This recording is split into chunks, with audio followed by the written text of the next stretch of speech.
I was an engineer, and in 2008, lost my job due to the economic collapse. Jobs were scarce.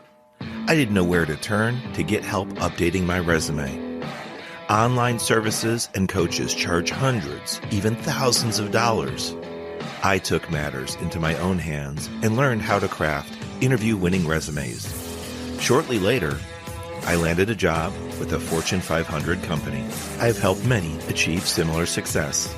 Now I share my tips to create interview-winning resumes, interviewing excellence, and high-performance growth strategies on my podcast, Career Growth Made Easy.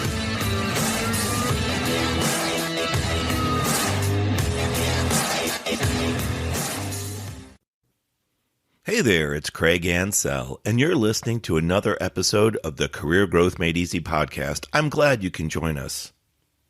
For today's show, we're rolling into episode 128. When and how to approach your boss. Ta-da! Sounds a little mystical. I want to first welcome you to the show and thank you for your time. I know you have a lot of options when it comes to learning, getting educated, and finding something that can help you grow both personally and professionally, and I'm glad you've chosen this podcast. Let's get into our content. So with regards to the title, if you've ever needed to speak to your boss, you'll appreciate this episode. When I was earlier on in my career, I was sometimes co-located near my manager. That usually meant I was within earshot. I could hear some of the open door conversations and sometimes parts of phone calls with customers. When I needed a question answered or maybe some information from them, I didn't always pick the right times to approach them. I was simply looking for an opening to get my question answered or to get guidance on a topic. I don't know if you can relate. At a prior company, one of our members in senior leadership was known to rule with an iron fist. He got that name because when things didn't go well, he would slam his clenched fist down on the desk. It made a resounding thud, and you knew something didn't go well. Many times after that happened, it was usually after a phone call or when he completed a meeting. To me, that noise signaled that he was available for my question or discussion. You see, I subliminally knew what he was going through. He finished his conversation, he finished his meeting, and the fist kind of signaled the closure. I didn't realize what was going on at the time. So looking back, I may not have always gone to see him at the right time. You see, just because someone is available doesn't mean they are approachable. That's our lesson for today, number one. Just because someone's available doesn't mean they're approachable. Sure, they're available, meaning that they're not on a call or in a virtual meeting, but what's their mindset like? That's the true question. Also, what events just happened? And where are their thoughts? Or better yet, where are their emotions at the moment that you're preparing to go speak to them? You see, over the years, I've learned a lot, and I continue to do so as I interact with career growth coaching students, business owners, and even those responsible for hiring decisions. In fact, as part of my current learning, I'm wrapping up a book called The Like Switch. It's by an ex-FBI agent, Jack Schaefer. The book has a subtitle, and it states, A Guide to Influencing, Attracting, and Winning People Over. As I read it, it made me recall and perhaps question some of my early career decisions. Something as simple as when I would set up meetings with leadership or when I would approach management team members. As I said earlier, available does not equal approachable. Available does not mean ideal time to address someone, and available does not mean it's an advantageous time. Just because someone's available doesn't mean you should approach them.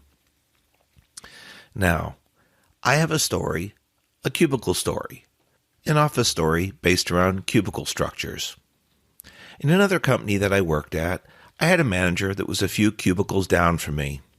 Our cubicles, to paint the picture, were about 5 feet tall or so if you stood up, most of the time you could see a few heads bobbing around, knowing when people were available. But They did help cut down on the noise if you were seated at your desk, but standing, they didn't really do a great job, especially if you took a standing phone call. Well, in this particular instance, I needed to contact with my manager because I either had a question or a status that I wanted to bounce some ideas off of, kind of the next steps. As I waited, he was still on his call, and maybe subconsciously, I knew the time was approaching noon or lunchtime. He finally got off the call, and somehow I knew it was a heated call because I heard, like that similar iron fist noise, I heard the phone slam down. That triggered me, though, to pop up and spring into action and approach him. Not only was this the wrong time emotionally, it was also the wrong time of day. Besides the phone call tension, he was also getting up to go to a lunch meeting. I prided myself on being concise, so I would help with the time crunch, but even so, his response, being rushed, was not what I expected. He left in a huff, and he was gone for quite a bit of the afternoon. I think I was left more confused than feeling like I was given guidance, at least at that point in the afternoon. Part of today's discussion is to cause you to pause, to stop and think before you approach someone, whether it's in a personal or professional relationship. It might be in a formal business setting with offices and doors. It may be in a cubicle-based environment, or it could be in an open work concept. It doesn't really matter. Each of us has our own unique set of personalities, and with that, emotions, behavioral aspects, and attributes. Also, environments play a role in some of our behavior. Physical environments could be recent events such as traffic, weather, delays due to accidents. These are all things that contribute to our emotions. Some of us handle these things better than others. Then there's meetings, deadlines, concerned about our own performance because ultimately we all report to someone. And then, if we're in management or leadership, we have subordinates. We have to be concerned about the people that work for us, the people that we lead and we're responsible for. I would say my point here is that there are just so many factors that go into human communication that before we get into some specifics for today's show, I just wanted to remind you that just because someone is there, physically approachable and available, it doesn't always mean it's the right time. Now, we don't always know what's going on in our colleagues' lives, let alone their personal lives, and some of that really isn't our business. It all depends, I guess, on the relationship that you have with your manager or supervisor. However, there can be better times than others when you approach someone in leadership, someone in management. So, thinking about this and going back, at least in my personal stories, which I find are ways to relay information to you, my listener, and maybe it'll help you if something you've been through, you might want to replay in your mind and look at ways to improve going forward, or when you have that next conversation coming up, think twice. Maybe just put a little note card down with just a few bullets. Going to speak to someone important, someone in leadership, just a few checks, right? A few check marks to get off and make sure that you have that ready. So let's see. First is the physical environment. You can't necessarily control that, no, but if you're near your supervisor or manager, which is pretty common if you've done RTO, return to the office, then you can kind of judge what's going on in the environment around you. That same environment will likely be impacting or affecting your leadership that same way. Let's see, what else? Well, have they recently had a phone call or come out of a meeting? What demeanor, what mood are they in? Was there a good temperament with that meeting? Are they talking positively about it? Or are they kind of rustling around at their desk and seeming a little agitated or irritated? If you know your supervisor or manager for quite some time, you'll be able to start picking up on subliminal clues if they're seemingly calm and settled at their desk, or if they seem frazzled and upset. And, not all of us have PhDs, right? We're not all doctors, we're not all teachers, but there are ways that we can learn from human behavior just by observing. In fact, there's a couple books out there that I've read before, and I think that one of them's called The Noticer. Another one might be called The Watcher, if I remember correctly. No, those aren't creepy books and creepy authors. It's just books that are written about people that love watching and observing other people's behavior.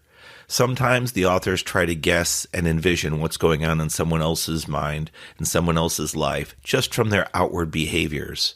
It's kind of like talking about that ex-FBI negotiator and interrogator book that I mentioned earlier. They try to get into people's minds and their lives by observing and working off of external clues. Sometimes those clues are verbal clues. It can be what is said. It can be word choice. Also, I like to mention that it's not only the words that you choose to use, but the words you choose not to speak.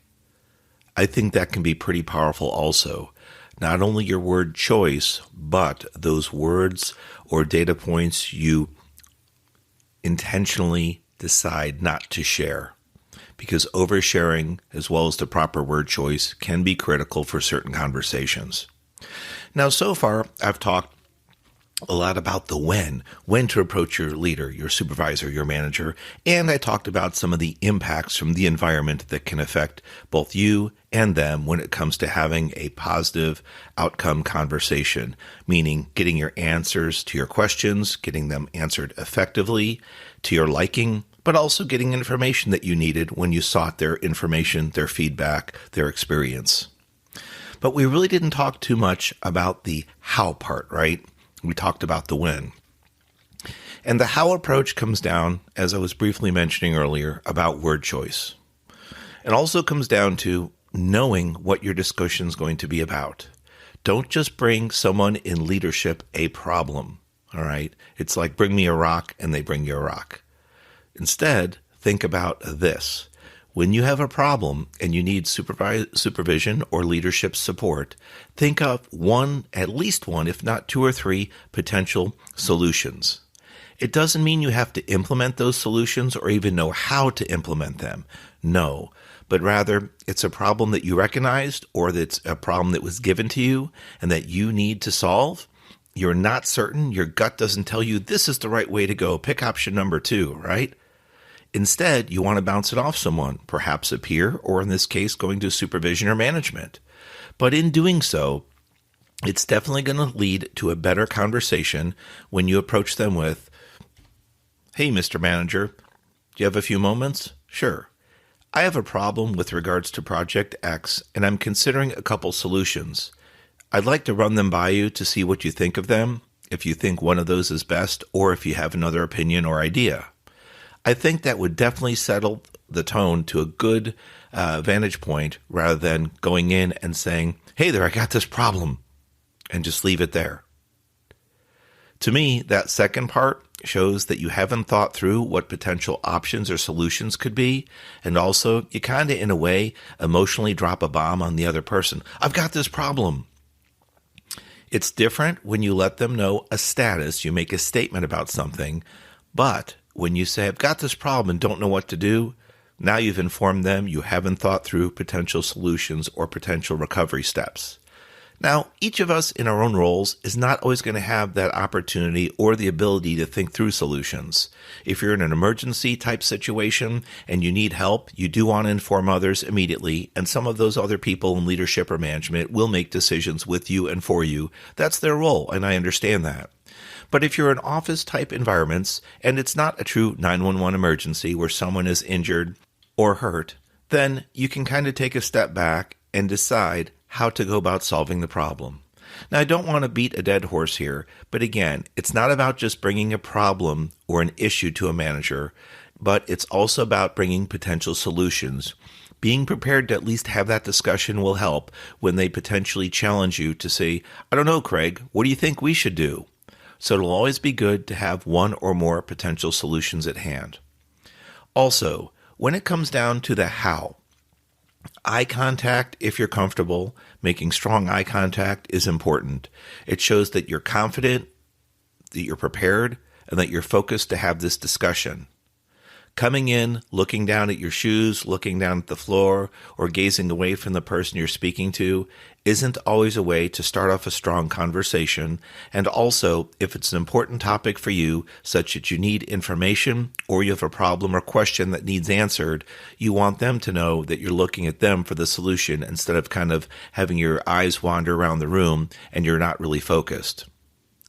How about your confidence when you approach someone in leadership? Are your shoulders rolled forward and you kind of slumped over? Or are you able to stand up straight, pull your shoulders back a little bit more upright? These subliminal things, our posture, can tell others a lot about us. Again, if you're bringing a problem, bring a solution. Do you come running forward, leaning in, kind of like your hair is on fire and the world's going to end? Or do you approach them slow, methodically, stating that an issue, a concern happened, and you're considering forms of action? So what else about the how? Well, the how part also is about listening after you speak. I like to reference God gave us 2 ears and 1 mouth. So we try to listen twice as much as we speak. Many times when we're just excited to be able to speak to our supervisor or manager because their time slot is available, it doesn't mean it's the best time. But when we do approach them, we are taking part of their time away from their day. So let's be courteous the next time we approach our supervisor or manager. Let's state our question or our situation and listen respectfully for their feedback. I have a prior episode, and I'll dig it up right before we close the show, and I'll also put some show notes in the links in the show notes, reverse that. But it was called Craig's 3 Ps. And it stands for Powerfully Placed Pauses. You can learn to use powerfully placed pauses in a number of conversation and negotiation techniques that will really help you gain valuable insight into conversations. So again, I'll find that show, but it's Craig's 3 Ps, my powerfully placed pauses, and I'll put a link in the show notes for you. But as we start to close, when and how to approach your boss, think about your demeanor, the message you're sending. Are you rushed and hurried as you approach your manager or your supervisor? Or do you have a clear, concise, well-connected, well-constructed story that you can tell, even if ever so brief, just to get their attention and point across, and you clearly state what you need from them, whether it's information or guidance on next steps, or in some cases, you may have to tell them, this event just occurred and I haven't had time to form a solution yet. In talking that way, it's better than saying, I don't know, or I didn't have a plan. Those 2 last answers, while true, don't set you in the best limelight, in the best placement, right? The event just occurred. I'm still processing potential solutions. Learn to speak with whatever way you're comfortable. You may not use my word choice, but just think about the words you choose to use and think about those that you choose to not share. That really, along with knowing when to approach your boss, is also the how part as we close today's episode. I hope today's episode 128, When and How to Approach Your Boss, was helpful by sharing some of my life lessons and real-world examples with you. We're always here on social media at Craig Ansell, CraigAncel, or you can visit my website, craigansell.com. We have one-on-one virtual coaching appointments, my resume masterclass, and cover letter masterclass, which are both available online and you take at your own pace. If you don't know where your resume is, you don't know how old it is, or you need to get ready for your next potential job interview, you want to make sure your resume is as up-to-date as possible. If your resume is generic, meaning you just keep firing off copy after copy, email after email to various hiring companies, you're not representing yourself in the best light. In fact, you're doing yourself a disservice. You need to know how to connect with those companies and the people that work there. Why is that important? I'll tell you why. You can either work from a pay rate offer or a pay range offer. Ooh. Sometimes when people go through interviews and the outcome at the end is success, you get a job offer, sometimes it's a physical, discrete number. $15 an hour, $30,000 a year, what have you. Sometimes we forget to negotiate at the end. Now, your negotiating power is weakened if you're using a generic resume. Companies have started thinking about your value and your worth from the first minute they heard of you, which is probably the job application and/or your resume and cover letter. So, do yourself a strong service. Stand up for yourself and make sure you update your resume to today's standards, hiring standards and trends to give you a greater opportunity and chance to be hired. But also, when you get that interview and you're negotiating your pay, as well as, by the way, leaving your cell phone on silent or not taking it with you during the interview so it doesn't interrupt you like it just did me, and I apologize for that. When you're negotiating your pay, make sure you are seen in the best light possible, from your job application to your resume to your cover letter and finally the interview. I am Craig Ansell, your host. This has been the Career Growth Made Easy podcast, closing episode 128, When and How to Approach Your Boss. God bless you. See you next week.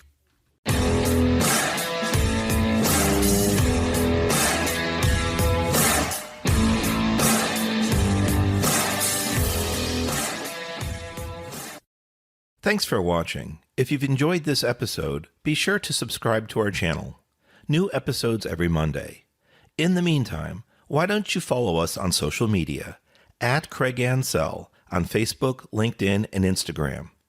To book a coaching appointment, download our free guides, or join our email list, check out the links in the description below.